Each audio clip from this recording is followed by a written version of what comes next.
നമസ്കാരം. എല്ലാവർക്കും ഈ ചെറിയ വീഡിയോ പ്രോഗ്രാമിലേക്ക് സ്വാഗതം. ഞാൻ ഫ്രാൻസിസ് മാത്യു.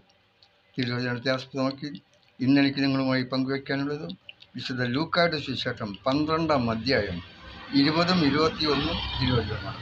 വിശുദ്ധ ലൂക്കായുടെ സുവിശേഷം 12-ാം അധ്യായം 20-21 തിരുവചനം. അതൊരു ബോഷനായ ധനികൻ്റെ ഉപമയാണ്. ഒരു ബോഷനായ ധനികനെക്കുറിച്ച് കർത്താവ് യേശു പറഞ്ഞ ഒരു ഉപമയാണ്. ദൈവസന്നിധിയിൽ സമ്പന്നനാകാതെ സ്വയം സമ്പന്നനായിക്കൊണ്ട് ഒരുപാട് വർഷത്തേക്കുള്ള വിഭവങ്ങൾ സംഭരിച്ചു വെച്ച് തിന്നും കുടിച്ചും ആനന്ദിക്കുന്ന ഒരു ബോഷനായ ധനികനോട് ദൈവം ചോദിക്കുന്നതാണ്.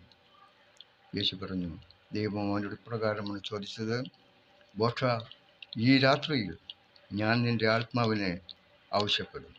അപ്പോൾ നീ സമ്പാദിച്ചതെല്ലാം ആരുടേതായിരിക്കും?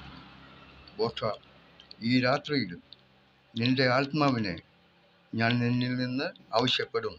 അപ്പോൾ നീ സമ്പാദിച്ചതെല്ലാം ആരുടേതായിരിക്കും? ഇങ്ങനെയാണ് ദൈവസന്നിധിയിൽ സമ്പന്നനാകാതെ സ്വയം സമ്പന്നനാകുന്നവരോട് ദൈവം പറയുന്ന മറുപടി.